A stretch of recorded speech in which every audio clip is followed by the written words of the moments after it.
안녕하세요. 오늘은 정말 많은 분들이 궁금해하시는 주제, 바로 그거 한번 제대로 파헤쳐 보려고 합니다. 이혼할 때 아직 받지도 않은 배우자의 퇴직금, 과연 나눌 수 있는 걸까요? 이와 관련된 법이 얼마나 극적으로 바뀌었는지 지금부터 같이 한번 살펴보시죠. 바로 이 질문에서 오늘 이야기를 시작해 볼게요. 이게 정말 누군가에겐 인생이 걸린 문제일 수 있잖아요. 근데 놀랍게도 말이죠. 불과 한 10여 년 전까지만 해도 이 질문에 대한 법원의 대답은 완전 NO였습니다. 대체 뭐가 어떻게 바뀐 걸까요? 자, 그럼 시간을 좀 거슬러 올라가 보죠. 도대체 옛날에는 왜 법원이 미래퇴직금은 못 나눠준다고 딱 잘라 말했을까요? 와, 수십 년 동안 법원 입장은 진짜 한결같았어요. 그러니까 배우자가 나중에 받을 퇴직금 있잖아요. 그건 부부가 같이 만든 재산이 아니라는 거였죠. 90년대부터 2000년대 초반까지 판례를 보면 계속 쭉 미래의 돈은 분할 대상이 아니다.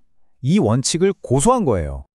그때 법원 논리가 뭐였냐면요. 이 미래퇴직금이라는 게 뭐랄까 아직 내 손에 들어온 돈이 아니지 않냐. 그냥 받을 수도 있겠지 하는 가능성, 기대치의 일뿐이라는 거예요. 너무 불확실하니까 재산을 나눌 때 직접 포함시킬 수는 없고 그냥 여러 사정을 고려할 때 참고만 하는 정도였던 거죠. 근데 이런 원칙이 현실에서는 좀 불공평한 결과를 많이 낳았겠죠. 그래서 결국 2014년에 대법원이 이 수십 년 된 흐름을 완전히 뒤집어버리는 정말 역사적인 판결을 내놓습니다. 이건 진짜 극적인 변화였어요. 그냥 뭐 법 해석이 살짝 바뀐 정도가 아니고요. 절대 안 된다 해서 당연히 된다로 재산 분할에 대한 관점이 그냥 180도 바뀌어버린 대전환이었습니다. 대법원이 기존 방식이 뭐가 문제였는지 아주 명확하게 짚어줬어요. 퇴직급여를 분할 대상에서 제외하는 것은 재산분할 제도의 취지에 맞지 않고 부당하다. 바로 이 한 문장으로 수십 년 된 판례가 역사의 뒤안길로 사라진 겁니다. 자, 그러면 이렇게 중대한 판결을 뒤집은 데에는 어떤 논리가 있었을까요?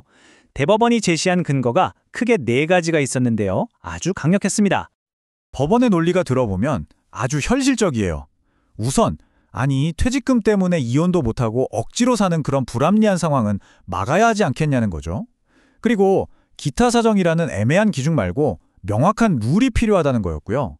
또 생각해보면 주식 같은 다른 재산도 미래 가치는 맨날 변하는데 왜 퇴직금만 다르게 보냐는 거예요. 마지막으로 사실 퇴직금은 웬만하면 지급될 가능성이 아주 높은 오히려 안정적인 자산이라는 현실을 인정한 겁니다. 한마디로 법원이 시대의 변화에 맞춰서 훨씬 더 현실적인 판단을 내린 거죠. 자, 좋습니다. 이제 미래 퇴직금도 나눠야 한다는 건 확실해졌어요.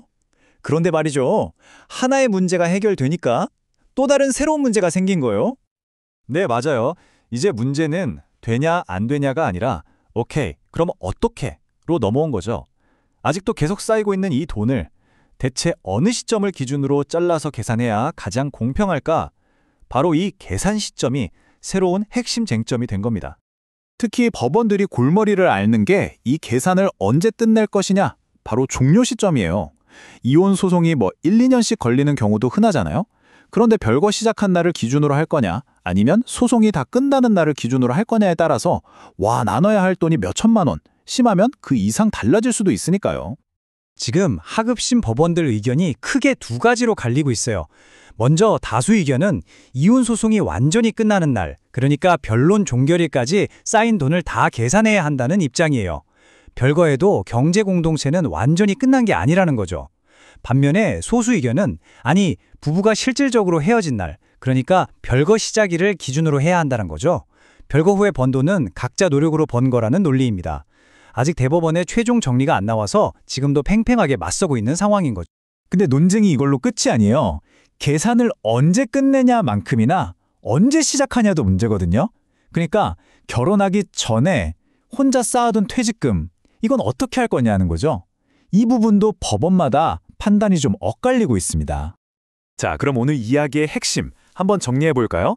첫째, 2014년 대법원 판결 덕분에 이제 미래퇴직금도 이혼할 때 나눠야 할 재산이라는 건 확실해졌습니다. 그래서 법적 논쟁의 무대는 나눌 수 있냐 없냐에서 오케이, 그럼 어떻게 공평하게 계산할 거냐로 옮겨왔죠.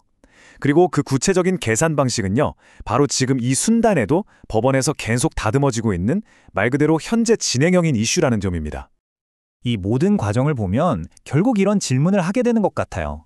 공평한 분할이라는 게 목표라면 한 개인이 평생에 걸쳐서 일궈온 그 노동의 가치하고 또 결혼 생활 동안 함께 기여한 부분을 대체 어떻게 저울질해야 할까요?